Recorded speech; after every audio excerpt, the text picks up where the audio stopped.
Traders point நண்பர்களுக்கு சிறப்பு வணக்கம். நம்ம டிஸ்க்ளைமர் எடுத்துக்கிறோம். நம்ம செபி ரிஜிஸ்டர் அட்வைசர் அறிவோ கிடையாது. நம்ம இங்கே பேசக்கூடியது எல்லாமே தகவலாக மாத்திரமே பார்க்கப்பட வேண்டும். இது யாருக்கும் முதலீடு சம்பந்தமாகவோ பங்குகளை வாங்கவோ விற்கவோ நம்ம எந்த ஆலோசனையும் கொடுக்கப்படல. எல்லா தொழிலும் ரிஸ்க் இருக்கும். ரிஸ்க் புரிஞ்சு எச்சரிக்கையோட தொழில் செய்யும்போது எல்லாமே நல்லா இருக்கும். நம்ம ஆதரிக்கிற அனைத்து நல்ல உள்ளங்களுக்கும் நன்றி. வளமுடன் வாழ்க. நண்பர்களே, நம்ம சென்ட்ரல் பேங்க் ஆஃப் இந்தியாவை அனாலிசிஸ்க்கு எடுத்துக்கிறோம். சப்சிக்வெண்ட் குவார்ட்டரில் என்ன பெர்ஃபார்ம் பண்ணுறதுக்கான வாய்ப்புகள் இருக்குங்கிறதுக்கான ஒரு தேடுதல் முயற்சி. ட்ரெண்ட் லைனை பொறுத்த வரைக்கும் இவங்க வந்து மிட் ரேஞ்ச் பெர்ஃபார்மருங்கிற கிளாசிஃபிகேஷன்ஸ்குள்ளே வராங்க. மீடியம் ஃபினான்ஷியல் ஸ்ட்ரென்த், அஃபோர்டபிலிட்டி இன் வேல்யூஷன், மொமெண்டம் வந்து டெக்னிக்கலாக இப்போ நியூட்ரலில் இருக்குது. எந்த அனாலிசிஸ்ட்டும் எந்த ரெக்கமெண்டேஷன்ஸும் அவங்க பண்ணலை. இப்போ இவங்களுடைய ஃபண்டமெண்டலாக பார்த்தோம்னா adequate level of solvency position maintain பண்ணுறாங்க. ஆவரேஜ் ரேட் ஆஃப் ரிட்டர்ன் எடுக்கிறாங்க. டெப்ட் வித் இந்த தியரிட்டிக்கல் லிமிட்டுக்குள்ளே இருக்குது. பிஇ அண்ட் பிபியை பொறுத்த வரைக்கும் இவங்களுக்கு சப்சிக்வெண்ட்டாக க்ரோத்துக்கான ஆப்பர்ச்சுனிட்டி இருக்குங்கிறது நம்மளுடைய புரிதல். இப்போ இவங்களுடைய ஃபினான்ஷியல் பெர்ஃபார்மன்ஸஸில் குவார்ட்டர்லி ஃபினான்ஷியல் பெர்ஃபார்மன்ஸஸ் எப்படி இருக்குது? இயர் ஆன் இயர் பார்த்தோம்னா ஜூன் 2023, 24 கம்பேர் பண்ணோம்னா ஜூன் 2023, ஜூன் 2024 கம்பேர் பண்ணாக்க நெட் ப்ராஃபிட் வந்து 90.4% இன்க்ரீஸ் ஆயிருக்கு. ரெவென்யூ இதே காலகட்டத்துக்கு 16% இன்க்ரீஸ் ஆயிருக்கு. Q2Qன்னு வரும்போது கிட்டத்தட்ட ஒரு 200 கோடி ரூபாய்க்கு ரெவென்யூ குறைஞ்சிருக்கு. ஆனால் இது வந்து 130 கோடி ரூபாய்க்கு நெட் ப்ராஃபிட் இன்க்ரீஸ் ஆயிருக்கு. அதனால இபிஎஸ் உடைய லெவல் வந்து 1.1ங்கிற லெவலில் இருக்குது. இப்போ இவங்களுடைய ஜிபி கிராஸ் என்பிஏ வந்து 4.95ஆகவும் நெட் என்பிஏ 1.75ஆகவும் இருக்குது. கிராஸ் என்பிஏ 3க்கு கீழே வரும்போது கொஞ்சம் நல்ல பெட்டர் பெர்ஃபார்மராக இருக்கிறதுக்கு வாய்ப்புகள் உண்டு. இந்த சூழலில் வந்து எம்எஃப் வந்து 0.01% இன்க்ரீஸ் பண்ணி வச்சுருக்கிறாங்க. எஃப்ஐஎஸ் வந்து ஹோல்டிங்கை வந்து 0.01% குறைச்சி வச்சுருக்கிறாங்க.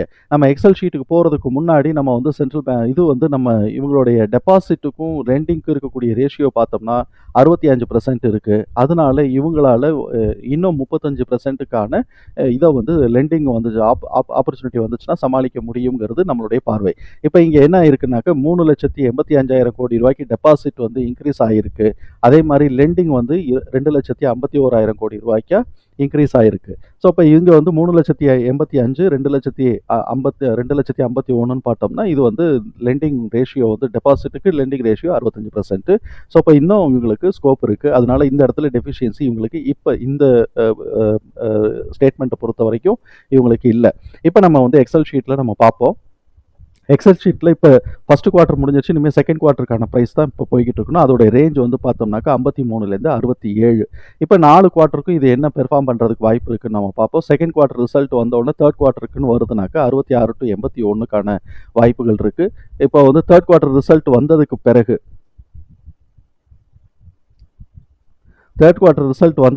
இது 78 to 93க்கான வாய்ப்புகள் இருக்குது. இப்போ ஃபோர்த் குவார்ட்டர் ரிசல்ட்டும் வந்துருச்சு அப்படின்னு சொன்னால் இது வந்து 100லேருந்து 130க்கான ஆப்ஷன்ஸ் இருக்குது. 100, 109, 121, 130 இந்த 100லேருந்து 130க்கான ரேஞ்சுக்கான ஆப்பர்ச்சுனிட்டி இருக்குது. ப்ரொவைடட் இவன் வந்து அட்லீஸ்ட் இந்த லெவலையாவது எடுக்கணும். இதை காட்டிலும் கொஞ்சம் பெட்டர் லெவலில் எடுக்கணும். அப்போ தான் வந்து இபிஎஸ். ஸோ இப்போ இதை எதை பேஸ் பண்ணி போட்டிருக்கிறோம்னாக்க ஒவ்வொரு குவார்ட்டருக்குமான இபிஎஸோட டிடிஎம் பேஸ் பண்ணி தான் நம்ம வந்து இதை ப்ரொஜெக்ட் பண்ணியிருக்கிறோம். ஸோ இப்போ இந்த ப்ரொஜெக்ஷன்ஸில் நான் வந்து சார்ட்டில் மார்க் பண்ணும்போது 121 to 130 மார்க் பண்ணல, 100 to 109 வரைக்கும் தான் நான் மார்க் பண்ணியிருக்கிறேன். இப்போ இந்த இதை இப்போ நம்ம 4 குவார்ட்டருக்கும் இது மாதிரி எக்ஸ்ட்ராக்ட் பண்ணினதை தூக்கி நான் உள்ள தூக்கி போட்டேன். இப்போ இவனோட ஒரு மூமெண்ட்டு எப்படிலாம் நம்ம யோசிக்கலாம் அப்படின்னு சொன்னால் 62 உடைக்காமல் எகைன் திருப்பி 57 கீழே உடைச்சி 53 வரைக்கும் கூட இறங்கலாம். இல்லாட்டி 57ல் சப்போர்ட் எடுக்கலாம். சப்போர்ட் எடுக்கலைன்னா 53ல் சப்போர்ட் எடுக்கலாம்.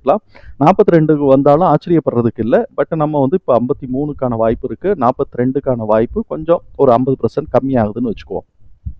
சரி, இவன் 57லேயே ரிவர்ஸ் ஆனான்னாக்கா 51 போயிட்டு 62ல் ஒரு புல் பேக் வச்சுட்டு அப்படியே 67 to 71 இந்த ரேஞ்சுக்குள்ளே வரலாம். நான் இந்த தடவை ஒவ்வொரு ரேஞ்சையும் தனித்தனி கலர்லேயே போட்டிருக்கிறேன்.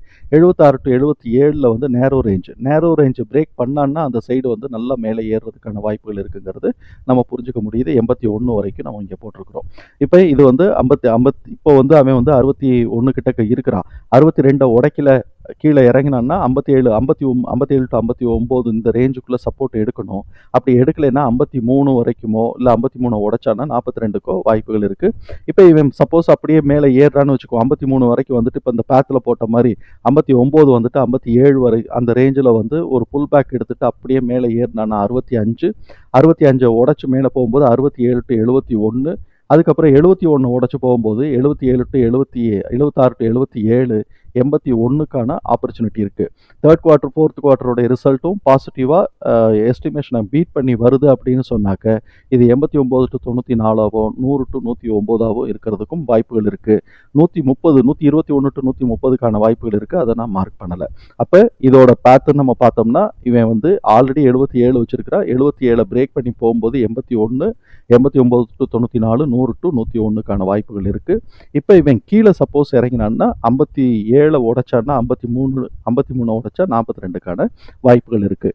தகவல் நமக்கு பயனுள்ளதாக இருந்ததுன்னா சங்கருக்கு ரொம்ப சந்தோஷம். நம்மளை ஆதரிக்கிற அனைத்து நல்ல உள்ளங்களுக்கும் நன்றி. வளமுடன் வாழ்க. நண்பர்களே, நமக்கு இந்த வீடியோ பிடிச்சிருந்துச்சு அப்படின்னு சொன்னாக்க லைக் பண்ணுங்க, நண்பர்களுக்கு உதவ ஷேர் பண்ணுங்க, நட்புக்காக சப்ஸ்கிரைப் பண்ணுங்க. நன்றி.